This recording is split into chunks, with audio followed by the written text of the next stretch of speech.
Le résultat des élections présidentielles de 2022, pouvant se traduire par une claque pour les macronistes et tous leurs affidés, les ministères ont pour consigne de faire passer à toute allure le maximum de mesures favorisant la déconstruction à grande échelle de la société française.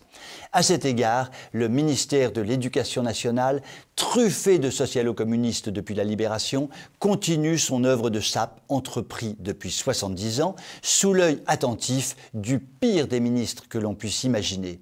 Car le Jean Michou est d'autant plus insupportable qu'il cache totalement son jeu. Aux yeux du grand public, il a une tête de monsieur propre qui ne ferait pas de mal à une mouche, alors qu'il s'avère être par tous les pores de sa peau un champion de la déconstruction. Son nouveau combat est la protection des trans. Soyons clairs, il est extrêmement important de protéger les trans et il est extrêmement important de concentrer toute son énergie à la protection des trans. Que l'éducation nationale s'écroule dans les apprentissages de base, à savoir la lecture, l'écriture ou le comptage, n'a strictement aucune importance. Ce qui est important, c'est de protéger les trans.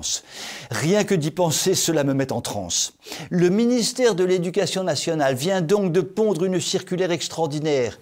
L'école et le corps professoral ont désormais l'obligation, dès la maternelle, de soutenir les enfants qui se déclarent transgenres, de reconnaître et de mettre en œuvre un soutien particulier aux enfants qui déclarent être transgenres ou qui pensent l'être peut-être.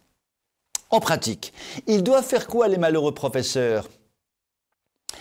Ils doivent obliger tout l'environnement à appeler l'enfant par le prénom qu'il s'est choisi. Par exemple, moi, Marlène, je veux qu'on m'appelle Jean-Michel. Ou bien, Kevin, eh bien moi, Kevin, je veux qu'on m'appelle Dorothée.